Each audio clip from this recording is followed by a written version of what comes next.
अब हम जो कॉन्सेप्ट पढ़ने जा रहे हैं वो यूएससीएमए पार्ट 2 में स्टडी यूनिट ग्लैम में जो स्टडी यूनिट दी हुई है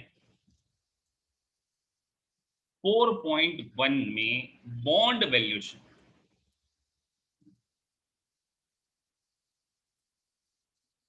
सुपर डुपर इंपॉर्टेंट लेक्चर। और ये लेक्चर आपको बहुत ही कॉम्प्लिकेटेड लग सकता है अगर आपका ध्यान हट गया तो। मल्टीपल चॉइस क्वेश्चन आने के बहुत ज्यादा चांसेस बॉन्ड वैल्यूएशन से। बॉन्ड एक बहुत बड़ा चैप्टर है, तो इसके डिटेल कॉन्सेप्ट को हम डिस्कस करने जा रहे हैं। डिटेल कॉन्सेप्ट तो बिल्कुल लाइव लेक्चर में आपको बिल्कुल ध्यान रखना है, और ये वीडियो जो रिकॉर्ड हो रहा है इसको आप आराम से 2-3 बार सुनेंगे, तब जाके आपको बॉन्ड वैल्यूएशन में समझ में आएगा। तो सबसे पहले बॉन्ड के बारे में हम बात कर रहे हैं। बॉन्ड हम बात कर रहे हैं इशूअर के लिए। मतलब अगर कोई कंपनी बॉन्ड को क्या कर रही है, इशू कर रही है। अगर आपने बॉन्ड को इशू करके फंड अरेंज किया, ये आपका एक सोर्स ऑफ फंड है। Source of fund. तो आपको बॉन्ड की रिकॉर्डिंग कैसे करनी है? तो सबसे पहले आपको ये पता होना चाहिए कि सर बॉन्ड के ऊपर अगर हम फंड लेते हैं तो हमें इंटरेस्ट पे करना होता है। इंटरेस्ट का पेमेंट करना होता है, और इंटरेस्ट के साथ साथ हमको क्या करना होता है सर? एक प्रिंसिपल का भी पेमेंट करना होता है। प्रिंसिपल का पेमेंट कब किया जाता है? बॉन्ड एंड डिबेंचर में क्या डिफरेंस है? तो डिबेंचर जैसी टर्मिनोलॉजी जनरली इंडियन कॉन्टेक्स्ट में ज्यादा चलती है। बॉन्ड और डिबेंचर एक ही प्रकार के डेट फंड है, ऐसा समझ लो। बॉन्ड भी वही होते हैं, और डिबेंचर हम इंडियन कॉन्टेक्स्ट में उसको ज्यादातर डिबेंचर बोलते हैं। डिबेंचर में भी एक सर्टिफिकेट होता है, फिर उसके ट्रस्टी अपॉइंट किया था। एक लीगल टर्मिनोलॉजी है वो डिबेंचर, लेकिन अल्टीमेटली वो भी एक डेट है। जिस तरीके से बॉन्ड एक डेट है, उसी तरीके से डिबेंचर भी एक डेट है। तो डिबेंचर को हम ऐसा कह सकते हैं कि उसमें ट्रस्टी होता है, वो रिडीमेबल होते हैं, वेरियस काइंड ऑफ डिबेंचर्स होते हैं। अब हम यहाँ पे समझ रहे हैं कि बॉन्ड दोनों डेट होते हैं। तो बॉन्ड के बारे में अगर हम बात करें तो बॉन्ड में इंटरेस्ट पेमेंट है प्लस प्रिंसिपल का पेमेंट है। और हम यूएस गैप के पॉइंट ऑफ व्यू से पढ़ रहे हैं, तो यूएस गैप में ऐसा कोई डिबेंचर वगैरह नहीं समझाया गया है। कोई डिबेंचर का कॉन्सेप्ट नहीं दिया गया, ना सीपीए करिकुलम में ना यूएससीएमए के करिकुलम में। यहाँ पे बॉन्ड है। तो बॉन्ड में सर इंटरेस्ट का पेमेंट होता है, जिसको कि किसके ऊपर दिया जाता है? फेस वैल्यू के ऊपर दिया जाता है। तो सर जब आप बॉन्ड पे फेस वैल्यू पे दे रहे हैं, तो फेस वैल्यू के ऊपर एक रेट होता है जिसको बोलते हैं स्टेटेड रेट। तो एक बात आपको ध्यान रखना है, मैं कंडीशन बना रहा हूं, बड़े ध्यान से समझना। अगर आपने जो बॉन्ड के ऊपर इंटरेस्ट पे किया है,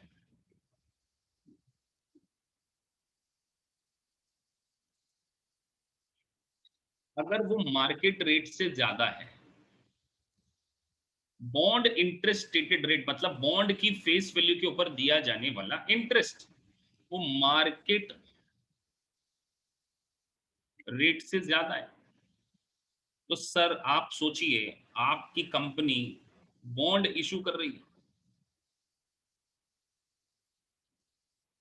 और कंपनी क्या बोल रही है कि हम आपको 12% हर साल इंटरेस्ट देने वाले हैं। लेकिन अगर हम यही पैसा बैंक में जमा कराते तो जो मार्केट रेट ऑफ इंटरेस्ट है, मार्केट रेट ऑफ इंटरेस्ट वो है आपका 16%।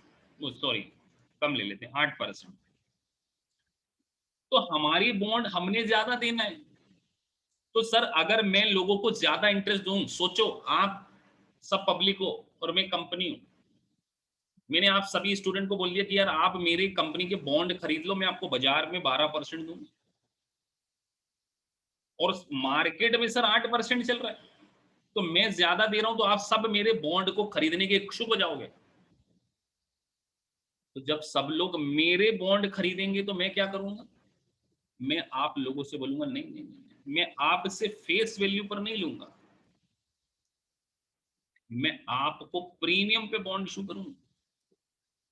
तो याद रखिए, अगर मार्केट रेट से ज्यादा, हम ये मार्केट रेट है और ये हमारा बॉन्ड का रेट है 12%, हम ज्यादा पर अगर हमारे इंटरेस्ट देंगे तो लोग हमारे बॉन्ड को ज्यादा खरीदना पसंद करेंगे, तो हम अल्टीमेटली क्या करेंगे, प्रीमियम चार्ज कर लेंगे सर इस केस में। और अगर सर उल्टा हो जाए कि जो बॉन्ड का इंटरेस्ट रेट है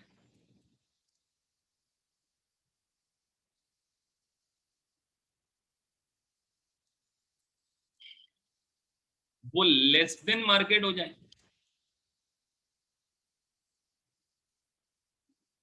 तो ऑब्वियस सी बात है, बॉन्ड को किस पे इशू किया जाएगा, डिस्काउंट प्राइस पे। तो ये बात आपको क्या है ध्यान रखनी होगी कि आपको, सर दोनों ही इक्वल है तो पार वैल्यू, सर बॉन्ड का इंटरेस्ट रेट दोनों बराबर है,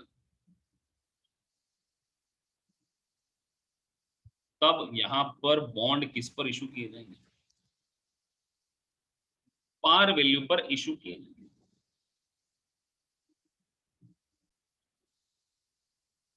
तो हमें ये ध्यान रखना है सर कि प्रीमियम और डिस्काउंट का क्या होता है, कॉन्सेप्ट होता है।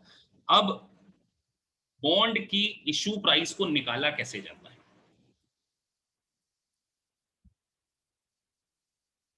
तो ध्यान रखिए, एक तो हमें निकालना पड़ेगा प्रेजेंट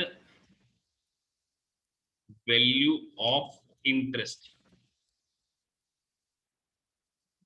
पेमेंट, एक हम निकालेंगे present value of interest payment, और एक हम निकालेंगे प्रेजेंट वैल्यू ऑफ प्रिंसिपल।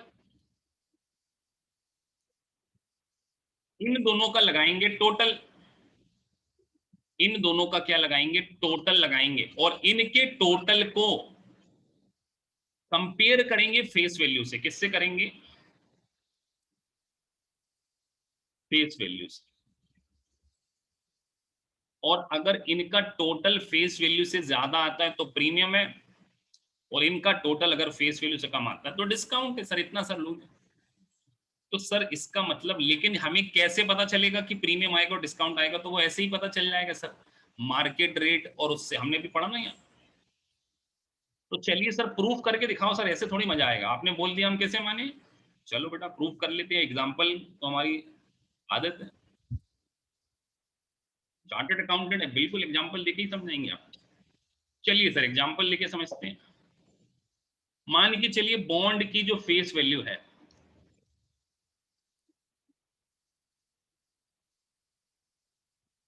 बच्चों 10,000 ले लिया, ये फेस वैल्यू ले लिया, और हमारा जो स्टेटेड रेट है,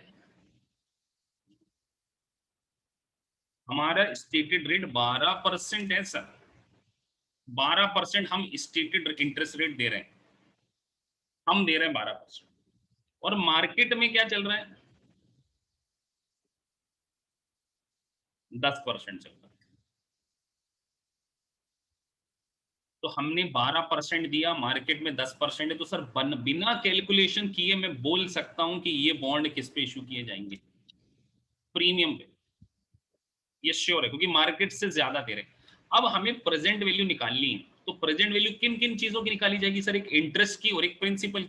तो प्रेजेंट वैल्यू निकालने के लिए डिस्काउंट रेट हमेशा मार्केट रेट को लेते हैं, ये देखो इसको मैं अंडरलाइन कर रहा हूँ लाल कलर से, है ना, रेड सिग्नल, ताकि आपको याद रहे कि सर हमेशा डिस्काउंट करने के लिए डिस्काउंटिंग फैक्टर, क्योंकि आपको क्वेश्चन में गिवन होगा, क्वेश्चन में हमेशा गिवन होगा बच्चों, हमेशा इसकी प्रेजेंट वैल्यू, लेकिन मैंने तो एक क्वेश्चन आपको समझाने के लिए बनाना है, तो मैं यहाँ पे डिस्काउंटिंग फैक्टर निकाल लूंगा मैं अपनी मर्जी से। मैंने आपको सिखाया ना टाइम वैल्यू ऑफ मनी में कैसे डिस्काउंटिंग करते हैं, तो क्वेश्चन में आपको दिया होगा, आपको नहीं भी आता तो कोई दिक्कत नहीं, बट स्टिल मैंने आपको टीच कर चुका हूँ। तो सर सबसे पहले हमें ये तो पता हो कि हमें 1 to 3 ईयर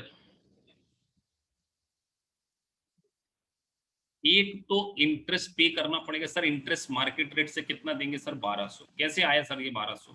बेटा 10,000 की वैल्यू उसके ऊपर 12% दे दिया तो 1200 3 साल। और at the end of third year,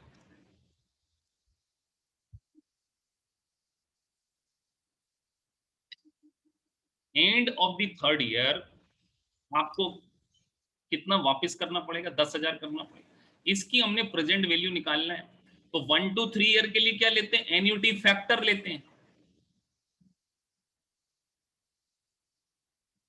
इसके लिए और उससे क्या कर देंगे? मल्टीप्लाई कर देंगे, और इससे present value for the third year लेंगे। तो सर आपने तो क्वेश्चन में तो गिवन होगा, बट मैं ये निकाल ले रहा हूँ। तो क्या करना है उसके लिए मुझे, मैंने आपको बताया हुआ है फॉर्मूला। ये कैलकुलेटर पे गए, अच्छा किसी ने बता दिया है तो फिर देख लेते हैं, अगर स्टूडेंट ने किसी ने लिख दिया थर्ड ईयर की। तुमने तो 2984, चलो चेक कर लेते हैं। 1 divided by 1.6, sir 1 divided by 1.10। Sir आपने बोला 3 साल ना, तो सर 3 बार इक्वल टू दबाना, 1 2 3, और फिर करते थे सर -1, और फिर डिवाइड करते थे 0.10, तो 2.486 समथिंग आता है। ये एन्युटी फैक्टर आ गया 2.486। तो ये 8 है ना, मैं इसमें यहाँ पे 7 ले ले रहा हूँ, 2.487, 2.487।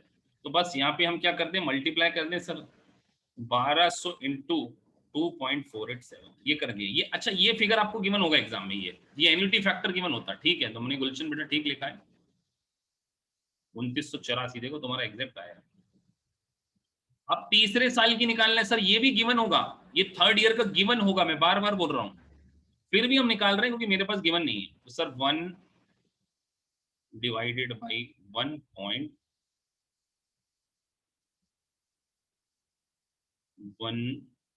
Divided by 1.10। सर 3 बार इक्वल टू करना पड़ेगा, 1 2 3। आपको एग्जाम में ये फिगर गिवन होगा 0.751, यहाँ लिखा होगा, आपने क्या करना उससे मल्टीप्लाई कर देना 0.751। तो सर मल्टीप्लाई कर देते हैं, तो 0.751 इंटू 10,000। अब सबको जोड़ देते सर, 10,000 से वैल्यू ज्यादा आएगी तो ही तो मजा आएगा, क्योंकि आपने पहले ही बोल दिया था सर प्रीमियम, ऑब्वियस सी बात है। तो बस अब बताइए यहाँ पे प्रीमियम कितना होगा? मैंने बोला था कि जो फेस वैल्यू से ज्यादा अमाउंट है वो क्या कहलाता है? हमारा प्रीमियम कहलाता है। तो सर यहाँ पे 10,494 माइनस 10,000, तो 494 क्या है? प्रीमियम अमाउंट है। दिस इज प्रीमियम, ये हमारा प्रीमियम है। ठीक है सर, हमको समझ में आ गया प्रीमियम। तो प्रीमियम हमें मिल रहा है, तो हमारे लिए एक प्रकार से ये इनकम हो गई, देखा जाए तो इनकम हो गई ना। तो अब हमने इशू किए बेटा, तो सिंपल सी बात है कि कैश अकाउंट डेबिट कितना सर? 10,494 रुपए, 10,494। और अगर हम यहां पर देखें 10,494 bond payable to bond payable, तो एक बात ध्यान रखना, बॉन्ड पेबल हमेशा फेस वैल्यू के अमाउंट से क्रेडिट करेंगे, और बाकी जो है उसको बोलेंगे प्रीमियम।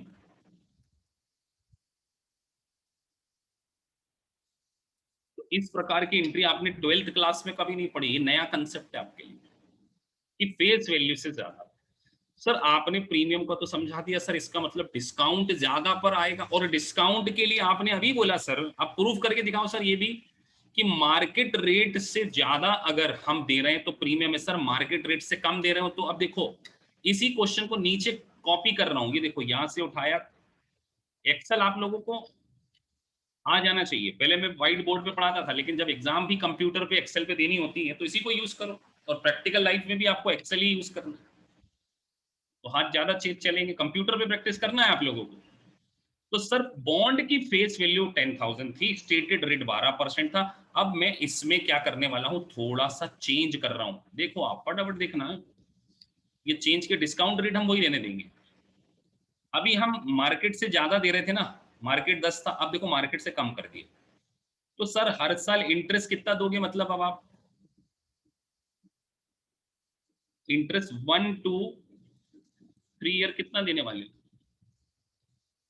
सर 1 to 3 सर 8% के हिसाब से 800 दोगे, और थर्ड ईयर के एंड में सर आप 10,000 वापस कर दोगे। तो सर इसका मतलब अब आप कह रहे हो कि अब हम अगर हम डिस्काउंट करेंगे तो 10,000 से वैल्यू कम आएगी क्या? हाँ बच्चों, चेक करते हैं। सर वो डिस्काउंट रेट वही ले लें, क्योंकि वो तो 10% का वही है ना। ये दोनों को देखो, यहाँ से किया हमने कॉपी, ये किया कॉपी, ये कंट्रोल सी, और यहाँ बच्चों हमने कर दिया इसको कंट्रोल वी। चलो यहाँ इसको हटा देते हैं, 0.7 मल्टीप्लाई कर देते हैं सर,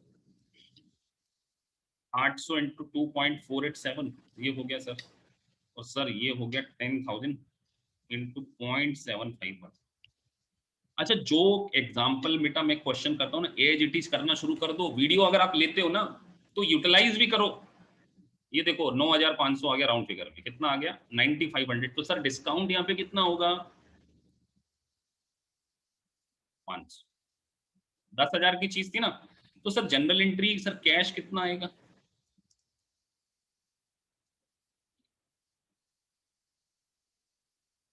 सर कैश यहाँ पे आ जाएगा सर 9,500। और यहाँ पे देखो डिस्काउंट हमारे लिए लॉस है एक प्रकार से, हमको डिस्काउंट देना पड़ रहा है। पैसा हम 9,500 ले रहे हैं, लेकिन वापस कितना करेंगे, 10,000 का। हाँ सर बिल्कुल सही बात कह रहे हैं।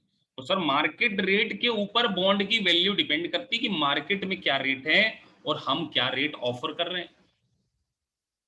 सर समझ में आ गया, लेकिन सर आपने एक बात और बोली थी सर, अगर रेट बराबर हो तो क्या वाकई 10,000 आएगा? सर प्रूफ करो ये, चलो बच्चों प्रूफ करते हैं। यही क्वेश्चन कॉपी देखना, 10,000 ही आएगा। हाँ बच्चों डाउट लेते हैं बेटा, एक बार पहले इक्वल वाला कर दें, फिर आप लोगों के डाउट्स भी ले लेते हैं। कंट्रोल सी, ये हमने किया कंट्रोल। तो बेटा बॉन्ड की face value 10,000, stated rate 8%, market rate 10%। तो देखो मार्केट रेट के बराबर दे रहे हैं। तो सर इसका मतलब अब 1 to 3 ईयर, 1 to 3 ईयर आप कितना पेमेंट करोगे, 1,000, और end of the third year. अच्छा राउंड ऑफ का डिफरेंस आ जाए तो उस पर टेंशन मत लेना, 10,000। तो सर ये वो जो रेट क्या लिया था आपने, 2.487 है ना, 2.487, और ये था 0.75। सिर्फ राउंड ऑफ के कारण 150 रुपए का डिफरेंस आएगा, राउंड ऑफ के कारण। ये हमने राउंड ऑफ ले लिया ना, वो इतना कुछ आएगा हमारा।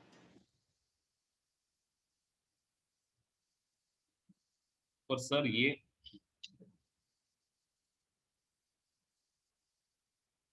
3-4 रुपए का डिफरेंस दिख रहा है, 13 रुपए का है ना, 3 रुपए का। देखो राउंड ऑफ में क्या आ गया, तो इसको राउंड ऑफ करो। तो सर अगर बॉन्ड के फेस वैल्यू और स्टेटेड रेट इक्वल हो,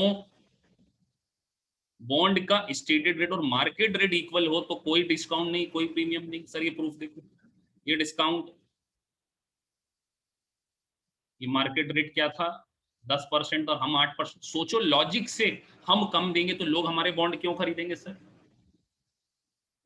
ताकि हम उनको डिस्काउंट देंगे, तभी तो वो हमसे क्या करेंगे, बॉन्ड को खरीदेंगे। और उसके बाद देखिए बॉन्ड पेबल प्रीमियम, यहाँ पर आपको क्या है कि, हाँ जी गुलशन, आप किसी स्टूडेंट का डाउट है, लिखो क्या बोला, डाउट लिखो। चलिए, तो यहाँ पर हमने इन चीजों को डिस्कस किया।